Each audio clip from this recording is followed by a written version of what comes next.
Uma das coisas que nos fazem gostar de MMA é que, diferente do boxe na maioria das vezes, as lutas que os fãs mais querem assistir normalmente acontecem. Se os fãs querem e os lutadores querem, a luta quase sempre é realizada. Claro que muitas vezes tudo dá errado e a luta não acontece por uma razão ou outra, como lesões que atrapalham Khabib versus Ferguson ou falhas nas negociações para a luta entre Brock Lesnar e Fedor. Isso acontece. Além disso, já existiram ações suspeitas nos bastidores que de certa forma impediram o acontecimento de Chuck Liddell versus Wanderlei Silva depois do Grand Prix do Pride. Enquanto Khabib versus Tony ainda é uma possibilidade, muitas lutas perderam a chance de acontecer e caíram no esquecimento. E por isso a gente só vai lembrar aqui as lutas que passaram muito perto de acontecer. Então já deixa o like e se inscreve no canal, porque eu sou o Coutinho do MMA no Ponto e aqui vão 10 lutas incríveis que quase aconteceram. Número 10, Matt Hughes vs Karo Parisyan. Karo Parisyan é um caso interessante no mundo das lutas. Ele era ex-campeão dos meio médios do WEC e teve uma carreira de destaque no UFC, conquistando vitórias notáveis contra Nick Diaz, Shawn Carter, Matt Serra e Chris Lytle. Ele foi também o primeiro homem a terminar uma luta com Georges St-Pierre sem ser finalizado, então fez sentido na época sua convocação para desafiar o então dono do título dos meio médios, Matt Hughes. O casamento de estilos era empolgante, uma vez que o wrestling e o bom nível de Hughes no jiu-jitsu seriam testados contra as credenciais de Parisyan no judô, que naquela época não era fácil de se encontrar na MMA. Uma lesão no tendão forçou Karo Parisyan a sair da luta marcada para o UFC 56 e Hughes acabou enfrentando Joe Riggs. Essa foi só a primeira de uma série de lesões que atrapalharam a carreira do lutador. Isso, somado aos altos e baixos no cage e um vício por analgésicos, impediu Parisyan de chegar mais longe e consolidar sua grande trajetória inicial com a chance de adicionar um cinturão do UFC ao seu legado. Número 9, Anthony Pettis vs José Aldo. Juntar dois dos lutadores mais espetaculares que já conquistaram o cinturão do WEC já era o suficiente para gerar um interesse público sobre como seria uma luta entre José Aldo e Anthony Pettis, e seus caminhos quase se cruzaram diversas vezes desde que eles migraram para o UFC. Depois que Pettis emplacou 3 vitórias consecutivas durante o reinado de Aldo como campeão dos penas, os dois acabaram escalados para se enfrentarem no UFC 163,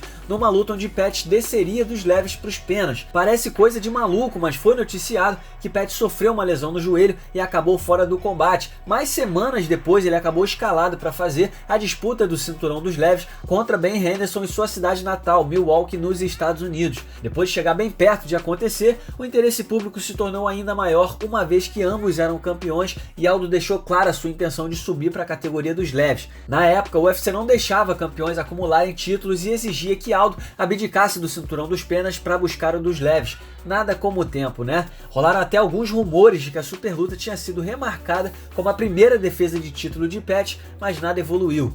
Tecnicamente, ainda é uma luta possível, já que os dois seguem em atividade no octógono. O problema é que Pettis fez suas 2 últimas lutas como meio médio e Aldo está prestes a fazer sua estreia na categoria dos galos, o que deixa a possibilidade dessa luta acontecer ainda menor. Número 8, Dominick Cruz versus Renan Barão. Esses caras pareciam destinados a se enfrentarem. Depois de descer para os galos, Cruz emplacou uma sequência espetacular de vitórias que o levou até o título do WEC, antes da transição para o UFC, onde ele defendeu o cinturão por 2 vezes e só foi parado pela série de lesões que interrompeu seu sucesso. Durante sua ausência, Renan Barão assumiu a posição de campeão dos galos, alcançando o título interino e o defendendo por 3 vezes enquanto Dominick estava de fora. Depois de diversas cirurgias e anos de inatividade, os dois foram escalados para se enfrentarem no UFC 169, até que outra lesão tirou Cruz de ação e assim finalmente o UFC promoveu Barão a campeão absoluto.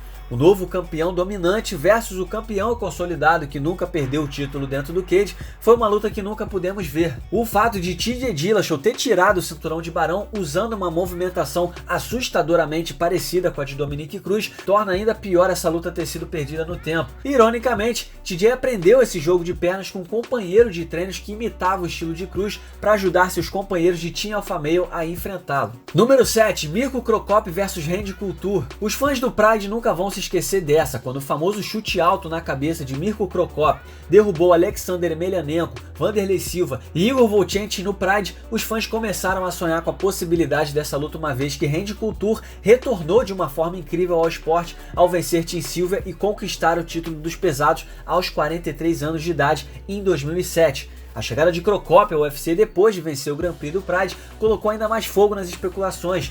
Depois de estrear nocauteando Ed Santos logo no primeiro round, estava tudo pronto para Kultur vs Cro-Cop pelo cinturão dos pesados depois da luta contra Gabriel Napão. Só faltou combinar com o brasileiro. Embora estivesse invicto no UFC com todas as vitórias por nocaute ou finalização, ninguém estava botando fé no brasileiro, já de olho na disputa de cinturão que se alinhava no futuro. Numa reviravolta cruel que só os deuses do MMA são capazes de proporcionar, Cro-Cop caiu vítima de sua própria arma, Gabriel Napão acabou roubando a chance pelo cinturão e mais uma luta dos sonhos ficou pelo caminho. Número 6, Jon Jones vs Anthony Johnson. Jones fez picadinho de todo mundo que ele enfrentou na categoria dos meio pesados. Rashad Evans, Shogun, Machida e Daniel Cormier estão entre os grandes nomes que ele venceu. Uma das faltas gritantes do seu cartel são as lutas contra Dan Henderson, que se lesionou e acabou cancelando o UFC 151, e Anthony Rumble Johnson. O retorno espetacular ao Ultimate na categoria dos meio pesados, com 3 vitórias consecutivas, depois de falhar como meio médio anteriormente, deixaram os fãs salivando para ver se o poder de nocaute assustador de Rumble Johnson poderia oferecer algum tipo de desafio ao reinado de Jones. Mas para variar, apenas algumas semanas antes do duelo, como todo mundo sabe, Jones avançou um sinal vermelho e bateu no carro de uma mulher grávida, quebrando o braço dela e fugindo da cena do acidente a pé. Como resultado,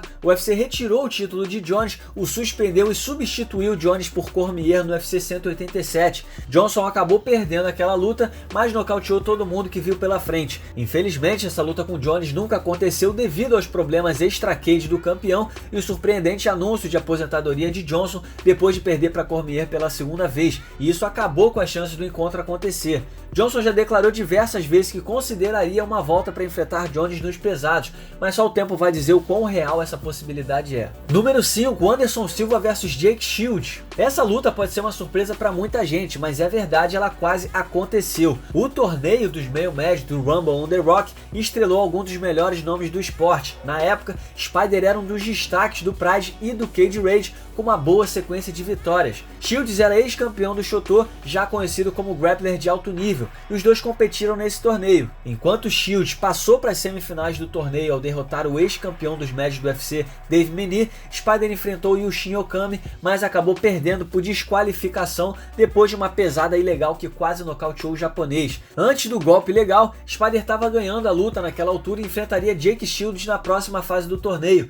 Tempos depois, Anderson dominou a categoria dos médios do UFC, enquanto Shields conquistou títulos no Elite XC e Strikeforce antes de estrear no Ultimate. Seus caminhos quase se cruzaram novamente quando Shields venceu Dan Henderson pelos médios no Strikeforce, mas o americano acabou optando por lutar como meio médio no UFC. Aliás, se Spider tivesse enfrentado e vencido Jake Shields naquele torneio, ele enfrentaria Carlos Condit na final. O nome do brasileiro já foi envolvido em outras lutas que não aconteceram, como as contra Matt Hughes e Kelvin Gastelum, mas essa ficou a um chute ilegal de acontecer. Número 4, Wesley Snipes vs Joe Rogan. Como assim? Eu sei o que você tá pensando, mas é hora de voltar no tempo e lembrar dessa luta que poderia ter sido bizarra caso tivesse acontecido. Como astro do cinema, Wesley Snipes enfrentou sérios problemas com a Receita Federal, precisava de dinheiro e procurou um dos fundadores do UFC, Campbell McLaren, sugerindo uma luta entre ele e o colega Jean-Claude Van Damme, mas a oferta foi Joe Rogan, que na época ainda apresentava um programa chamado Fear Factor.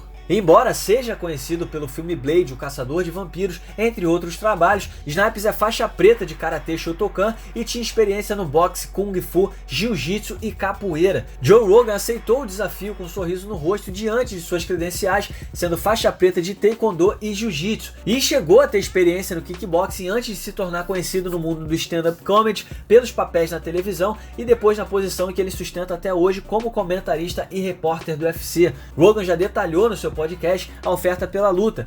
And so they came to me and I went, how much money? And then they started talking. I said, okay. I said, I'll do it. And are you serious? I go, I'll fight that guy. And he had no jiu-jitsu at all. We had lawyers. We had signed contracts, or we had negotiated contract. E disse que já tinha até começado a treinar com o campeão de Muay Thai, Rob Kamen, na preparação. O fato é que a luta caiu, Snipes cumpriu pena na prisão por sonegação de impostos, enquanto Rogan retornou ao microfone. Ou seja, nunca vimos Simon Phoenix contra o chute rodado mais assustador do mundo das lutas. Número 3, Dana White vs Tito Ortiz. É isso mesmo que você tá vendo. O presidente do UFC, Dana White, estava escalado para enfrentar o ex-campeão dos meio pesados, Tito Ortiz, numa luta sancionada por comissão e tudo.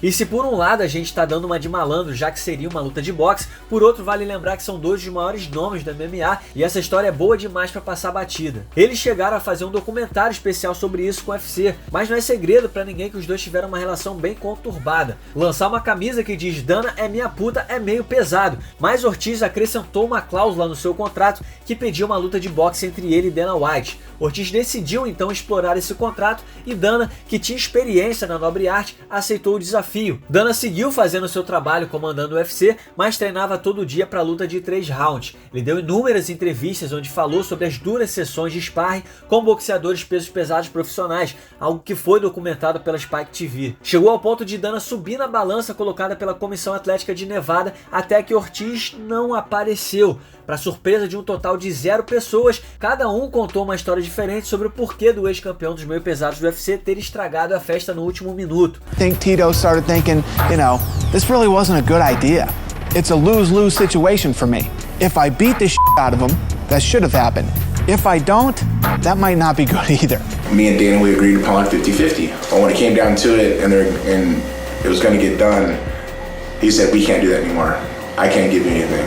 All of a sudden, I'm not going to get any financial revenue from it, and it didn't make sense to me. I'm a businessman, but I'm glad it didn't happen because I probably would have hurt. Tem até um papo de que os dois protagonizaram uma confusão dentro de um avião. Uma pena, já que muita gente gostaria de ver Dana White lutando qualquer coisa. The Fertitta brothers had to jump in and break up the fight. So then I sat on the front of the plane, he sat in the back of the plane, the rest of the flight. Número 2, Mark Kerr versus Mark Coleman. Esses dois eram wrestlers dominantes com credenciais de elite. Coleman era conhecido como o padrinho do Ground and Pound, enquanto Kerr era considerado sua versão mais jovem 2.0, com sua criatividade no solo e habilidades no jiu-jitsu em evidência. A verdade é que o apreço que esses caras tinham por cabeçadas e joelhadas pode ser uma das maiores razões para que esses tipos de golpes tenham sido banidos com as regras unificadas.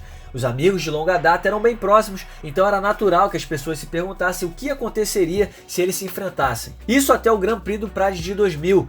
Kerr e Coleman se prepararam psicologicamente para deixarem a amizade de lado pelo título do torneio. Um documentário revelou que nesse torneio, Kerr estava quase sem treino, no começo de um vício por analgésicos, e acabou derrotado por Kazuyuki Fujita depois de quase nocauteá-lo. Coleman, que tinha passado por Akira Shohei na luta das quartas de final, teria então enfrentado Kerr se o americano não tivesse perdido para Fujita. E como essa luta foi dura, Fujita chegou a jogar a toalha. A forma como Kerr foi superado no início daquela noite alimentou ainda mais discussões sobre como seria um confronto entre as habilidades de Kerr e a coragem incansável de Coleman. Número 1, Fedor Emelianenko versus Randy Couture. A maioria das pessoas pensa na luta que seria no Affliction, mas acabou bloqueada pelo UFC, mas essa luta chegou mais perto de acontecer do que muita gente imagina. Em 2001, eles quase se cruzaram no torneio Rings King of Kings. Fedor sofreu um corte infeliz que resultou numa derrota por nocaute técnico contra Kosaka. E adivinhe quem ele teria encarado na fase seguinte caso esse corte não fosse aberto. Foi por muito pouco, por uma regra antiga sobre corte. O que aconteceu foi que Couture despachou Kosaka facilmente e acabou perdendo para o irmão mais velho de Alistair Overeem, Valentin, via guilhotina. Infelizmente, as negociações que aconteceram depois do Pride com o UFC e a equipe de Fedor foram por água abaixo devido à insistência da M1 ser colocada como copromotora das suas lutas. Couture chegou até a deixar o UFC para ir atrás de uma forma da luta acontecer. Ambos demonstraram interesse em se enfrentar ao longo dos anos, mesmo depois de perderem seus títulos. A ideia foi especulada novamente com a capa da EA Sports MMA e o Rising até tentou convencer Couture a deixar a aposentadoria para enfrentar Fedor no show de Réveillon, mas depois de anos de serviços prestados e com mais de 50 anos de idade, Randy não aceitou a oferta. E sim, claro, embora Fedor nunca tenha enfrentado a versão turbinada de Overeem e muita gente tenha se decepcionado com o fracasso da luta com Josh Barnett no Affliction, Fedor Emelianenko versus Randy Couture é uma luta que muitos fãs sonharam assistir mais do que qualquer coisa. E aqui vai um salve para Anthony Walker, que escreveu essa lista. Você pode seguir o Anthony no Twitter através do